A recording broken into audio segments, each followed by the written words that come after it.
नमस्कार मंडळी, तुमचं पुन्हा स्वागत आहे संगीतास किचन मध्ये। चला तर मंडळी, आपण बनवूया घरगुती पावभाजी। पावभाजीला लागणारे साहित्य: एक पावभर कोबी, पावभर बटाटे आणि एक बीट, चिरलेला कांदा, चिरलेला टोमॅटो, चिरलेला कोथिंबीर आणि एक शिमला मिरची, 2-3 कढीपत्त्याची पानं आणि लसूण अद्रकची पेस्ट आणि 1 वाटी वाटाणे मी एक शिट्टी लावून घेतली आहे। आता ते परत त्याच्या सोबत शिजवून घेऊया। आता आपण गॅस चालू करून घेऊ। त्याच्यावर कुकर ठेवला, त्याच्यात थोडं पाणी टाकायचं। त्यामध्ये सर्व चिरलेल्या भाज्या आपण टाकून देऊ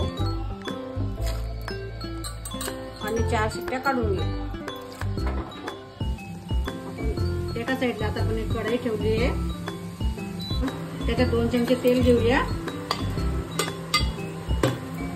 आणि थोडंसं बटर,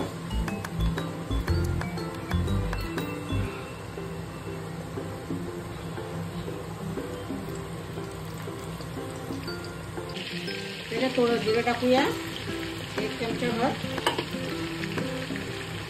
2-4 पानं कढीपत्त्याचे,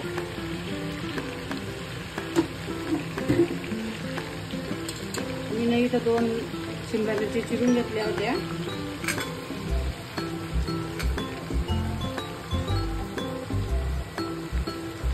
बारीक चिरलेला कांदा,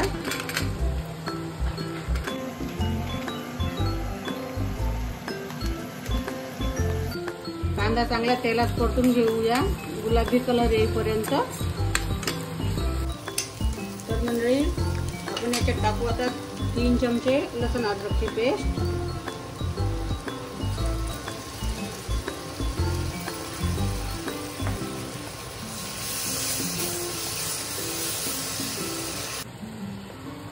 तर याच्यात टाकून घेऊया आपण टोमॅटो, जे मी 2 बारीक कापलेले होते,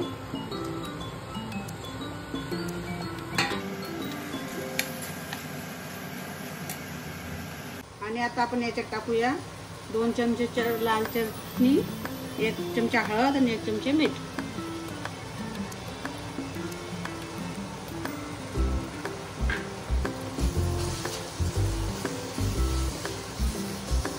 आता याच्यात थोडं पाणी घालूया,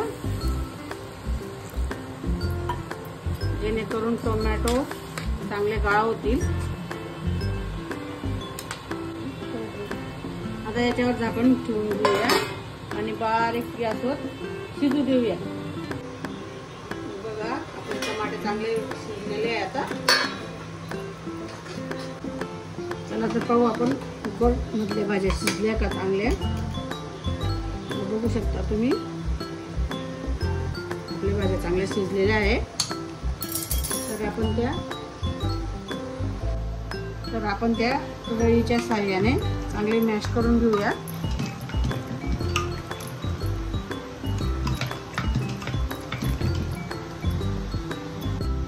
आपल्या पूर्ण भाज्या आता पूर्णपणे मॅच झालेल्या आहे, त्या आता आपण त्या कढईत टाकून घेऊ।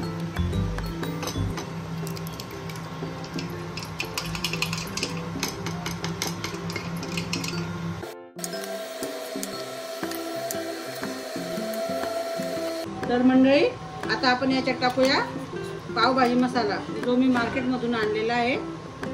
प्रत्येक दुकानावर अवेलेबल असतो, जो तुम्ही घेऊ शकता कुठून पण।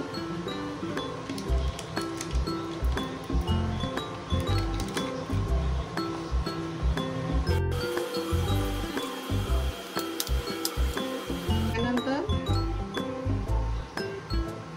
कोथिंबीर, जी मी बारीक चिरून घेतलेली। आता आपण टाकूया त्याच्यात बटर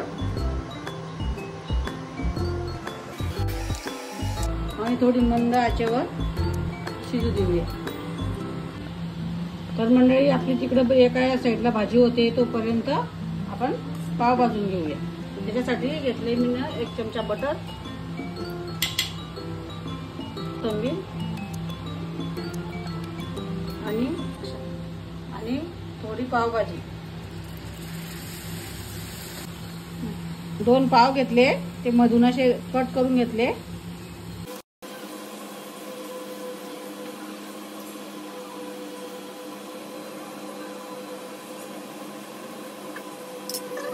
तर बघा मंडळी, आपली पावभाजी आता रेडी आहे. घरी नक्की ट्राय करून बघा.